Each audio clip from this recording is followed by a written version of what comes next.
Good morning, everyone. Today we will just solving some best question for term one examination. So observe all the question which I solve.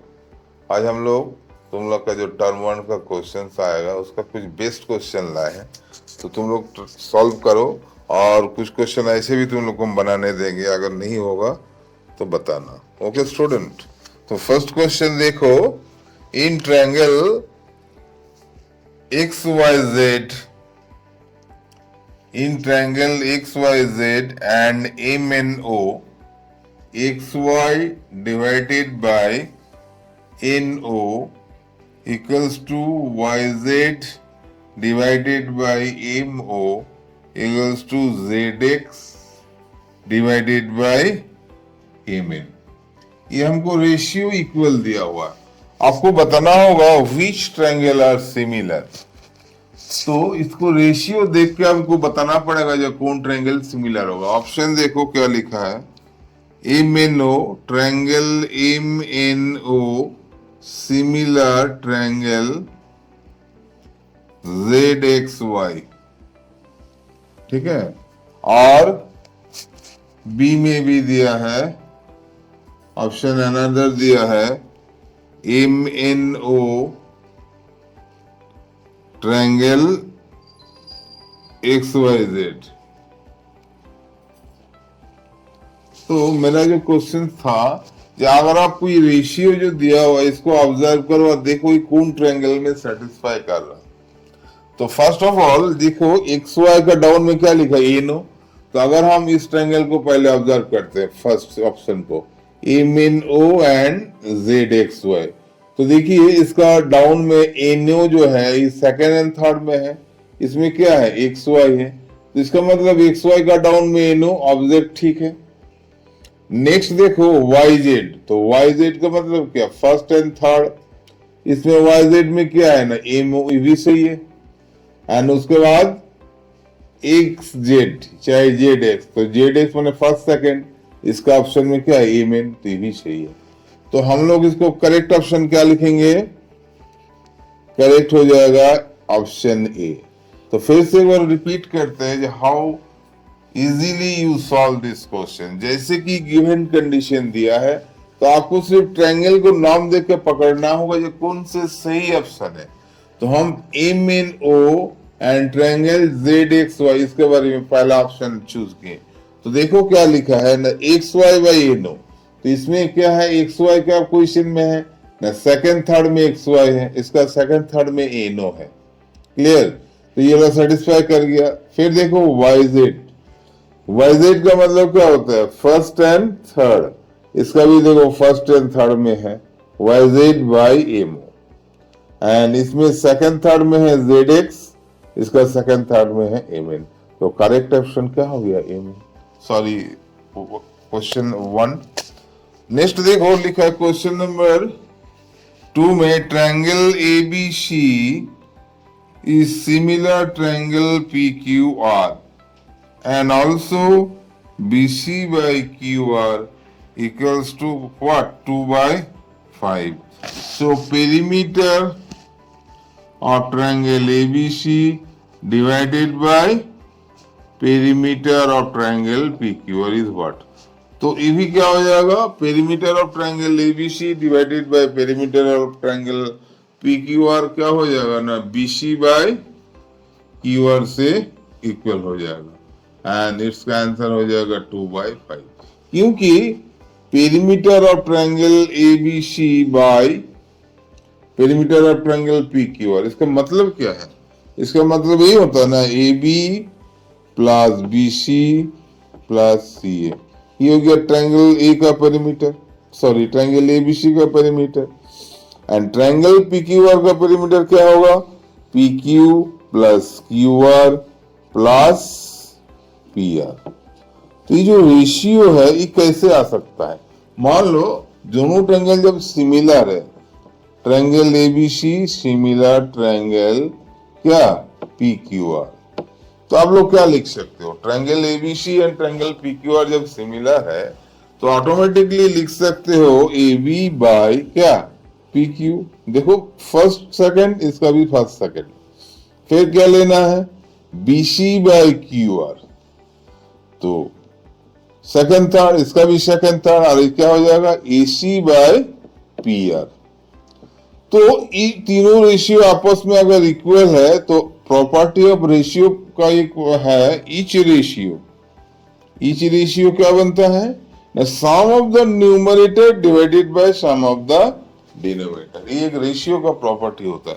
तो each ratio में हम क्या लिख सकते हैं, AB plus BC plus AC divided by PQ plus QR plus of PR।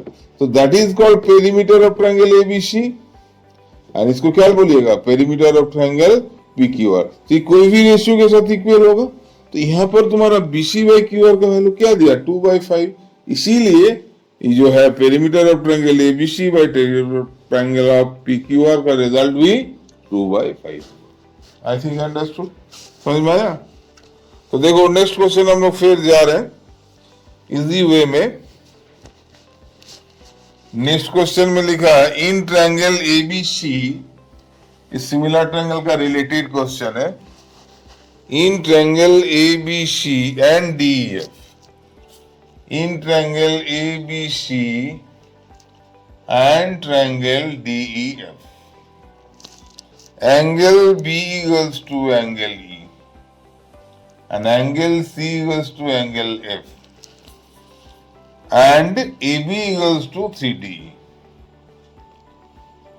तो आपको पहला ऑब्जर्वेशन में क्या समझ में आ रहा, ये ट्रायंगल दोनों क्या है, सिमिलर है कि नहीं, पहले हमको बताओ।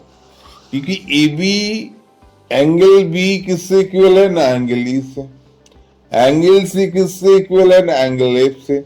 सो ऑब्जर्व करो, दो एंगल इक्वल हो चुका है। अगर टू एंगल एक ट्रायंगल का आपस में दूसरे ट्रायंगल का से इक्वल होगा तो automatically third angle must be equal. तो आप क्लियरली क्या बोल सकते हैं, जैसे triangle ABC is must similar to triangle क्या DEF। क्यों ना भाई, ये सिमिलरिटी, दो एंगल तो आपको गिवन नहीं दे दिया, थर्ड एंगल ऑटोमेटिकली इक्वल। लेकिन एक इजी और जनरल नॉलेज क्या बताता है, AB is equal to 3D। इसका मतलब AB का साइड क्या है, D का 3 गुना है, 3 टाइम्स का मतलब 3 गुना है। तो इसका मतलब ये दोनों कभी इक्वल साइज हो ही नहीं सकता। तो कौन सा ऑप्शन हम सही करेंगे, that means triangles are similar but not congruent. तो जो बी ऑप्शन है उसमें आप टिक लगाइएगा, triangles are similar but not congruent. Congruent समझ में आया, क्योंकि सिमिलर तो आपको क्लियर हो गया, हाँ दो ट्रायंगल सिमिलर होगा। कॉन्ग्रुएंट अगर क्लियर नहीं होता, फिर एक बार बता रहे हैं, AB का वैल्यू अगर D का 3 टाइम्स है तो देखने से क्या पता चलता है, दोनों ट्रायंगल का साइज तो डिफरेंट होगा। जब साइज मेरा डिफरेंट हो गया, दैट मींस क्या है, they are not congruent. That's why we write triangles are similar but not congruent. अब तो क्लियर हो गया। अब देखो नेक्स्ट क्वेश्चन। So, इसी तरह हर प्रॉब्लम को लोग बनाइएगा, कोई भी प्रॉब्लम रोकेगा, you just write down some comment, sir इस तरह का प्रॉब्लम हमसे नहीं बन रहा, then I can solve this type of problem. Okay, so next video के लिए आप लोग इस तरह का प्रॉब्लम हमको बताइएगा जो आप लोग से नहीं बन पा रहा। सो नेक्स्ट क्वेश्चन देखो, 10A equals to 3/4। एक इजी क्वेश्चन है, find tan square A plus cot square A। इसको 1 सेकंड में बनाना है। तो tan A का वैल्यू अगर 3/4 है तो tan स्क्वायर कितना हो जाएगा, 9/16। और इसका रेसिप्रोकल कर दीजिए, cot स्क्वायर मतलब 16/9। इसके लिए आपको ज्यादा टाइम नहीं लेना है, 144। सो 81 प्लस 16 का स्क्वायर कितना, 256। थोड़ा सा सिंप्लीफाई करो, 617 एंड 8 5 13 337 by 140। इसमें टिक लगा देना। तो आई थिंक ऑप्शन कितना हो जाएगा, 90। So it is easy problem था। नेक्स्ट देखिए, cot A equals to √3। cot A equals to √3। तो आपको बताना होगा sec square A minus cos square A, है ना। तो cot A का वैल्यू √3, तो छोटा सा ट्रायंगल बना लीजिए। cot का मतलब क्या होता है, B बाय टी। तो अगर √3 और 1 होगा तो यहाँ कितना होगा 2, इसलिए न, क्योंकि हाइपोटेन्यूज क्या होता है, हाइपोटेन्यूज का square is equals to perpendicular का स्क्वायर प्लस बेस का स्क्वायर। तो यहाँ 1 एंड √3 है, तो 1 का स्क्वायर 1 एंड √3 का स्क्वायर 3, तो 3 एंड 1 4। तो हाइपोटेन्यूज कितना बन जाएगा तुम्हारा, ना 2 बन जाएगा। जब हाइपोटेन्यूज 2 बन गया तो कॉस कितना हो जाएगा, मान लो इसमें ए यहाँ डाल देते हैं, तो कॉस से क्या हो जाएगा b/h, दैट इज √3/2। एंड क्या सेक कितना बन जाएगा, सेक हो जाएगा उल्टा 2/√3। तो इसमें सेक स्क्वायर ए का वैल्यू पहले निकालना है, तो 4/3 एंड कॉस स्क्वायर ए का वैल्यू कितना होगा 9/4। तो एलसीएम हो जाएगा आपको 12, तो 16 minus how much 27, that is -11/12। तो -11/12 में आपको टिक कर देना है। ओके से एक बार फिर से क्वेश्चन देख लीजिए, cot A = √3। तो अगर आप बोलेंगे सर इसका दूसरा मेथड क्या है, एक ट्रायंगल बना के भी आप सॉल्व कर सकते हो। अगर हम बोलेंगे cot A = √3, √3 कितना में आता है बताओ तो, cot का टेबल में ना, cot का 30 डिग्री में आता है ना। तो A का वैल्यू कितना हो गया 30 डिग्री। एक सिंपल सा प्रोसेस है, जब A अगर 30 डिग्री होगा तो sec 30 कितना होगा, sec square 30 degree minus cos square 30 degree. तो sec 30 क्या होता है, cos का उल्टा, तो cos 30 मेरा √3/2 होता है, तो 2/√3 का होल स्क्वायर माइनस √3/2 का whole square. And the same way बनाओगे, that is 4/3 and this one sorry 3/4। तो 3/4 कितना हो जाएगा 12, तो 4 4 जो 16 माइनस 9, थोड़ा सा कैलकुलेशन मिस्टेक था, दैट इज कितना हो जाएगा आपको 7/12 है ना। तो 7/12 हो जाएगा करेक्ट ऑप्शन जो क्वेश्चन बी में दिया है। ध्यान दीजिएगा, इसको दो प्रोसेस हम बता रहे हैं। जैसे cot A का वैल्यू √3, तो एंगल रिलेशन में अगर जाते हो तो जल्दी बनेगा। A का वैल्यू कितना हो जाएगा 30 डिग्री। जब A का वैल्यू 30 डिग्री आया तो कितना इजी देखो तुम फाइंड आउट कर सकते हो, sec 30 एंड cos 30। तो cos 30 का वैल्यू √3/2 एंड 2/√3, तो यह आ जाएगा 4/3, ये हो जाएगा 3/4। तो एलसीएम 12 हो गया, 16 minus 9 that is 7/12। So now proceed another question. So in this way you can solve each and every question, then time management will be clear। देखो टर्म 1 एग्जाम में सबसे बड़ा फैक्टर मैथ में ही होता है। जब आपको टाइम मैनेजमेंट जो 90 मिनट्स है उसमें अगर सही समय पर नहीं बनाओगे, जल्दी जल्दी नहीं बनाओगे, तो आई थिंक टाइम का प्रॉब्लम हो सकता है। इसीलिए you must practice at least 10 test paper before exam, है ना। तो नेक्स्ट क्वेश्चन देखिए, लिखा है 1 minus tan square of 30 degree divided by 1 plus tan square of 30 degree. तो क्विक आंसर देने का तरीका क्या है, आपको एंगल तो याद होगा। तो 1 माइनस 1/√3 का square divided by 1 minus 1 plus 1/√3 का स्क्वायर। इसका आंसर क्या हो जाएगा 1 माइनस 1/3 डिवाइडेड बाय 1 प्लस 1/3, तो हो जाएगा 2/3 डिवाइडेड बाय 4/3। तो कैंसिल करोगे 2/4 दैट इज 1/2। तो 1/2 इज द करेक्ट ऑप्शन, जो भी इसमें है क्वेश्चन, इसमें ऑप्शन में डी दिया है। ओके, तो और देख क्वेश्चन देखो, इजी क्वेश्चन दिया, sin θ = 1, फाइंड sin 2θ। इस तरह जितनी भी आपको प्रॉब्लम आपको दिया जाएगा जो स्टैंडर्ड एंगल से रिलेटेड है, sin θ = 1, दिमाग लगाइए। sin θ 1 मतलब क्या है, कितनी वैल्यूज के लिए sin 1 होता है, sin 90 के लिए 1 होता है।